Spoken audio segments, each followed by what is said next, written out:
मैं डॉक्टर हर्षवर्धन भारतीय संविधान और राजनीतिक व्यवस्था की कक्षा में आपका स्वागत करता हूं। मित्रों, इससे पहले हम राष्ट्रपति के बारे में पढ़े थे। राष्ट्रपति का चुनाव, राष्ट्रपति का निर्वाचक मंडल, राष्ट्रपति कब त्याग पत्र देगा, किसको त्याग पत्र देगा, कितने लोग अब तक राष्ट्रपति रह चुके हैं और राष्ट्रपति की शक्तियां, इन सब पर हम विस्तार से पढ़ चुके हैं। इन सबको आज देखना है हमें उपराष्ट्रपति।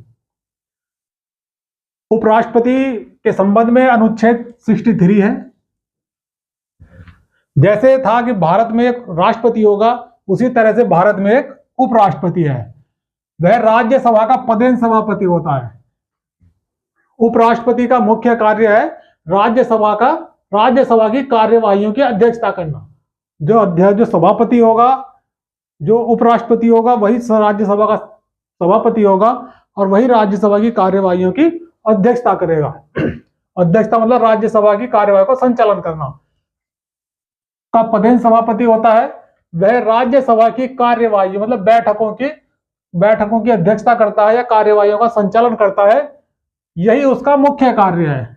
उपराष्ट्रपति का चुनाव ही इसलिए किया गया है कि वह राज्यसभा की कार्यवाहियों की अध्यक्षता करे। इसके अलावा एक दूसरा और काम है, दूसरा भी महत्वपूर्ण काम है, पर वो कभी कभी होता है, इमरजेंसी में आएगा कभी। वो काम है राष्ट्रपति का पद रिक्त होने पर। जब राष्ट्रपति का पद रिक्त हो गया, उस समय क्या व्यवस्था रहेगी? एकदम से व्यवस्था नहीं बन सकती, तो पहले से ही व्यवस्था बना ली गई है। उपराष्ट्रपति का पद, राष्ट्रपति का पद रिक्त हुआ, तुरंत उपराष्ट्रपति राष्ट्रपति की जगह पर पहुंच जाएगा। तो जब कभी राष्ट्रपति का पद रिक्त होता है, वह राष्ट्रपति के रूप में कार्य करता है। वह मतलब उपराष्ट्रपति जो है वो राष्ट्रपति बन जाएगा, राष्ट्रपति के रूप में कार्य करेगा, कार्यवाहक राष्ट्रपति रहेगा। और जब वह राष्ट्रपति के रूप में कार्य कर रहा है, तब उसे राष्ट्रपति को मिलने वाली वेतन और सुविधाएं और जितने भी तरह के सुविधाएं हैं, उन सभी का उपभोग करता है। और जब वह मतलब उपराष्ट्रपति जब राष्ट्रपति के रूप में कार्य कर रहा है, तो राज्यसभा की बैठकों की अध्यक्षता नहीं करता। जब वह राष्ट्रपति के रूप में कार्य करता है, उस समय राज्यसभा की बैठकों की अध्यक्षता नहीं करता। उपराष्ट्रपति का चुनाव भारत के चुनाव आयोग द्वारा कराया जाता है। सवाल यह है कि चुनाव कौन कराएगा? इसका चुनाव कराने वाली संस्था है जो लोकसभा के चुनाव कराता है, विधानसभा के चुनाव कराएगा, विधान परिषद के चुनाव कराता है। वही चुनाव आयोग भारत का चुनाव आयोग है। वही चुनाव आयोग उपराष्ट्रपति के लिए भी चुनाव कराता है, राष्ट्रपति के लिए भी चुनाव आयोग ही चुनाव कराता है। उपराष्ट्रपति का चुनाव निर्वाचक मंडल, जैसे एक निर्वाचक मंडल राष्ट्रपति वाले में पढ़ा था हमने, वैसा ही एक निर्वाचक मंडल यहां भी है, पर वो निर्वाचक मंडल अलग था, ये निर्वाचक मंडल अलग है। इसमें कौन होगा? एक निर्वाचक मंडल होगा जिसमें संसद के दोनों सदनों के सभी सदस्य है। यहां महत्वपूर्ण चीज यह है, सभी सदस्य है। जब राष्ट्रपति वाला हम पढ़ रहे थे, उसमें केवल निर्वाचित सदस्य थे। जो संसद के निर्वाचित सदस्य हैं, वहां केवल चुने हुए सदस्य ही वोट देते थे। यहां पर सभी सदस्यों को वोट देने का अधिकार है। राष्ट्रपति वाले में केवल संसद के सदस्यों के साथ साथ राज्यों की विधानसभाओं के सदस्य भी उसमें वोट देते हैं, और साथ ही केंद्र शासित प्रदेशों की विधानसभाओं के सदस्य भी वोट देते थे। पर यहाँ केवल संसद के दोनों सदन लोकसभा और राज्यसभा के सभी सदस्य, चाहे वो निर्वाचित हैं या मनोनीत हैं, दो तरह के सदस्य होंगे, एक निर्वाचित और एक मनोनीत। यहां पर दोनों सदस्य वोट देते हैं उपराष्ट्रपति वाले में। चुनाव का तरीका, चुनाव की प्रक्रिया वही है जो राष्ट्रपति वाले में थी कि उपराष्ट्रपति का चुनाव आनुपातिक प्रतिनिधित्व के सिद्धांत पर एकल संक्रमणीय मत पद्धति द्वारा। आनुपातिक समझाया था कि भाई अगर 4 लोग या 5 लोग या 2 लोग चुनाव लड़ रहे हैं, तो मतदाता जो चुनाव देने वाला है, निर्वाचक मंडल का सदस्य है, वो सभी उम्मीदवारों को प्राथमिकता के आधार पर वोट देता है। वही अनुपात है। और वही फिर जब अनुपात है और कोई एक व्यक्ति नहीं जीता है, उसका वोट फिर हो जाता है ट्रांसफर, तो वही है संक्रमण या ट्रांसफरेबल। मतदान की प्रक्रिया गुप्त रहेगी, ओपन मतदान नहीं होता। किसने किसको वोट दिया इस बात का पता नहीं चलता। आप इसको नोट कर लें, फिर आगे बढ़ेंगे।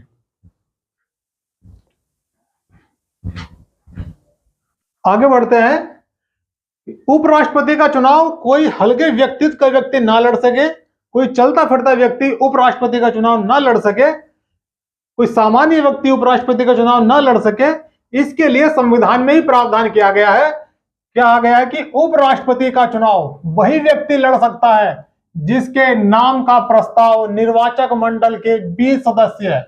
इंपॉर्टेंट चीज है इसमें, निर्वाचक मंडल के 20 सदस्य प्रस्ताव करेंगे और 20 अन्य उसका अनुमोदन करेंगे। तो इससे यह तय हो गया कि निर्वाचक मंडल के कम से कम 40 सदस्य इस व्यक्ति के साथ हैं। उपराष्ट्रपति का चुनाव वही लड़ सकता है जिसके समर्थन में निर्वाचक मंडल के 20 सदस्य जिस प्रस्ताव पारित करें और 20 अन्य अनुमोदन करें उसका। उपराष्ट्रपति के लिए योग्यताएं क्या है?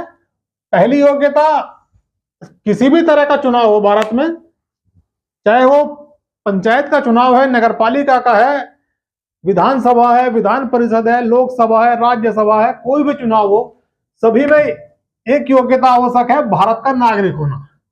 तो इसलिए भारत के नागरिक की तो सभी जगह कोई किसी भी तरह का चुनाव भारत का ही नागरिक लड़ सकता है। आगे है उम्र।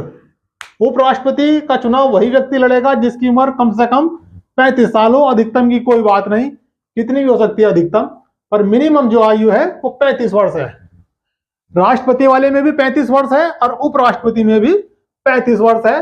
लोकसभा के लिए 25 वर्ष है, राज्यसभा के लिए 30 वर्ष है। तो उपराष्ट्रपति का चुनाव 35 वर्ष की आयु का व्यक्ति लड़ेगा। नेक्स्ट है राज्यसभा का सदस्य बनने की योग्यता रखता हो। उपराष्ट्रपति वही व्यक्ति बनेगा जो राज्यसभा का सदस्य बनने की योग्यता रखता है। जब हमने राष्ट्रपति पढ़ा था तो उसमें लोकसभा का सदस्य बनने की योग्यता थी और उपराष्ट्रपति वाले में राज्यसभा का सदस्य बनने की योग्यता है। नेक्स्ट है किसी लाभ के पद पर ना हो। लाभ का पद, कहीं सरकार से कोई पैसा ना ले रहा हो, मेन पर्पज ये है।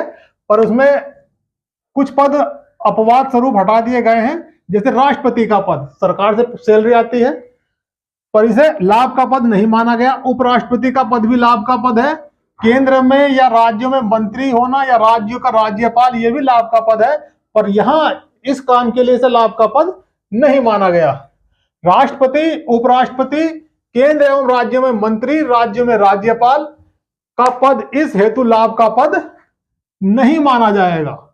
वैसे लाभ के पद हैं, पर जब उपराष्ट्रपति का चुनाव लड़ना है तब यह लाभ का पद नहीं माना जाएगा। चुनाव लड़ लिया, चुनाव जीत गया, अब शपथ कौन दिलाएगा? शपथ दिलाएगा उसे राष्ट्रपति। वह राष्ट्रपति पद पर चुने जाने के बाद वह राष्ट्रपति के समक्ष पद एवं गोपनीयता की शपथ लेता है। शपथ भी ले ली, अब कितने दिन तक रहेगा? 5 वर्ष। ऑफिस प्रवेश के प्रथम दिन से 5 वर्ष तक अपने पद पर रहता है। उसका कार्यकाल ऑफिस प्रवेश के प्रथम दिन से 5 वर्ष होता है। उसकी मर्जी हुई, इच्छा हुई कि भाई अब हमें पद पर काम नहीं करना है, तो उसे त्याग पत्र देने की इच्छा हुई, तो त्याग पत्र किसको देगा? त्याग पत्र भी राष्ट्रपति को ही देगा। राष्ट्रपति ने ही उसको शपथ दिलाई थी, राष्ट्रपति को ही त्याग पत्र देगा। राष्ट्रपति वाला जब हम पढ़ रहे थे, राष्ट्रपति को शपथ दिलाई थी सुप्रीम कोर्ट के मुख्य न्यायाधीश ने, और उपराष्ट्रपति को जो शपथ दिलाएगा वो राष्ट्रपति दिलाएगा। उपराष्ट्रपति अपना त्याग पत्र राष्ट्रपति को देगा और राष्ट्रपति ने अपना त्याग पत्र उपराष्ट्रपति को दिया था। वह किसी भी समय राष्ट्रपति को अपना त्याग पत्र दे सकता है। कोई ऐसा काम कर रहा है राष्ट्रपति, उसकी पद की गरिमा के खिलाफ है, उसे पद से हटाना है, तो ये हटाने की शक्ति राज्यसभा के पास है। कैसे हटाएगी? 14 दिन की पूर्व सूचना पर, 14 दिन पहले एक प्रस्ताव लाएगी, लोकसभा आएगा राज्यसभा में। 14 दिन की पूर्व सूचना पर अपनी कुल सदस्य संख्या के बहुमत से पारित प्रस्ताव द्वारा, जिसे लोकसभा ने स्वीकार कर लिया हो, पद से हटा सकती है। विशेष बहुमत नहीं है, यहां केवल सामान्य सा बहुमत है, कुल सदस्य संख्या का बहुमत। पहले प्रस्ताव पारित होगा राज्यसभा में, उसके बाद प्रस्ताव पारित, वही प्रस्ताव जाएगा लोकसभा को और लोकसभा भी उसको स्वीकार कर लेती है, मतलब पास कर देती है, तो राष्ट्रपति अपने पद से हट जाएगा। वर्तमान में जो उपराष्ट्रपति है वो है जगदीप धनखड़।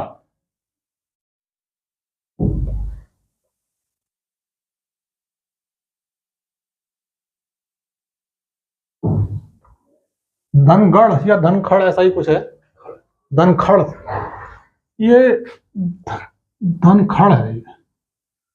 आप इसको नोट कर लें, फिर आगे बढ़ते हैं।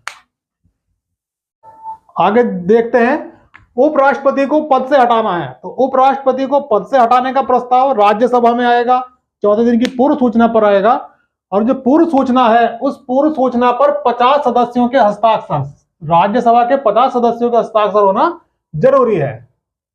जब तक राज्यसभा के 50 सदस्यों के हस्ताक्षर नहीं होंगे, उपराष्ट्रपति को पद से हटाने का प्रस्ताव राज्यसभा में पेश नहीं हो सकता।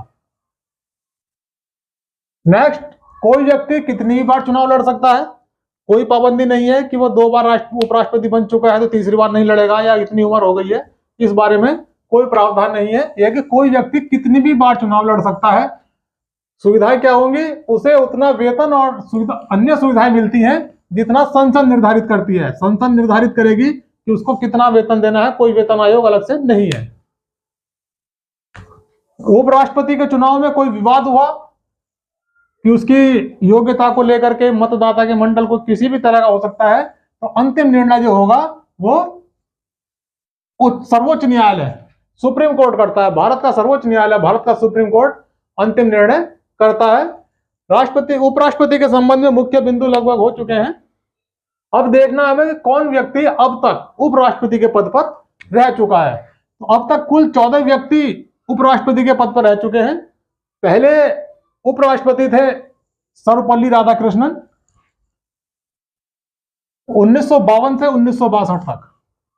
जो राष्ट्रपति बने थे, पहले राष्ट्रपति हैं राजेंद्र प्रसाद, वो बने हैं 1950 से 1962 तक। पर 1950 में उपराष्ट्रपति का पद नहीं था, उपराष्ट्रपति बना है आम चुनाव के बाद। पहला आम चुनाव 1952 में हुआ है, उसके बाद ही उपराष्ट्रपति का चुनाव हुआ है। पहले उपराष्ट्रपति हो गए सर्वपल्ली राधाकृष्णन, यही बाद में राष्ट्रपति भी बने हैं। दूसरे उपराष्ट्रपति हैं जाकिर हुसैन, 62 से 67 तक, 67। और फिर है तीसरे नंबर पर वीवी गिरी। वीवी गिरी हुए हैं 67 से 69 तक, 67 से 69 तक। ये तीनों व्यक्ति सर्वपल्ली राधाकृष्णन, जाकिर हुसैन और वीवी गिरी बाद में राष्ट्रपति भी बने हैं। अक्सर आता है कि कौन सा व्यक्ति राष्ट्रपति भी और उपराष्ट्रपति दोनों पद पर रहा है। इस संबंध में अक्सर सवाल सभी परीक्षाओं में आया है, चाहे वो पीसीएस की हो, छोटे एग्जाम हो। और एक और सूचना है कि जो पॉलिटिकल साइंस से, राजनीतिक विज्ञान से टीजीटी और पीजीटी के लिए एग्जाम देते हैं, उनके लिए बहुत बढ़िया कलेक्शन है ये। आगे चौथे नंबर पर उपराष्ट्रपति हैं जीएस पाठक, ये है 69 से 74। नेक्स्ट है वीडी जत्ती, 74 से 79। एम हिदायतुल्ला, ये सुप्रीम कोर्ट के मुख्य न्यायाधीश भी थे, बाद में कार्यवाहक राष्ट्रपति भी बने, 79 से 84। और वेंकटरमन, 84 से 87। शंकर दयाल शर्मा, 87 से 92। और के आर नारायणन, 92 से 97। के आर वेंकटरमन भी राष्ट्रपति बने हैं, शंकर दयाल शर्मा भी राष्ट्रपति बने हैं, और के आर नारायणन भी राष्ट्रपति बने हैं। आगे 10वें नंबर पर है कृष्णकांत, 97 से 2002। फिर भैरव सिंह शेखावत, 2002 से 2007। हामिद अंसारी, 2007 से 2017 तक।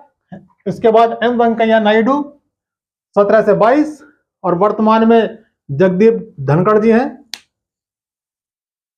आप सभी आजकल टीवी पर देखते हैं इनको। इसमें एक तो ये सर्वपल्ली राधाकृष्णन 2 बार उपराष्ट्रपति रहे हैं, और तीसरे हामिद अंसारी भी 2 बार रहे हैं, एक बार 7 से 12 और फिर 12 से 17 तक। इन्होंने 2 बार 2 बार उपराष्ट्रपति के पद को सुशोभित किया है। उपराष्ट्रपति के संबंध में लगभग सभी चीजें हो चुकी हैं, पढ़ने की कोई सीमा नहीं है। आगे देखेंगे हम मंत्रिपरिषद, केंद्र की मंत्रिपरिषद। और फिर एक सूचना कि जो पीसीएस की जैसी परीक्षाओं या टीजीटी पीजीटी पॉलिटिकल साइंस वाली परीक्षा देने वाले विद्यार्थी हैं, वो इसको उनके लिए बहुत महत्वपूर्ण जबरदस्त कलेक्शन है। आज के लिए इतना ही, धन्यवाद।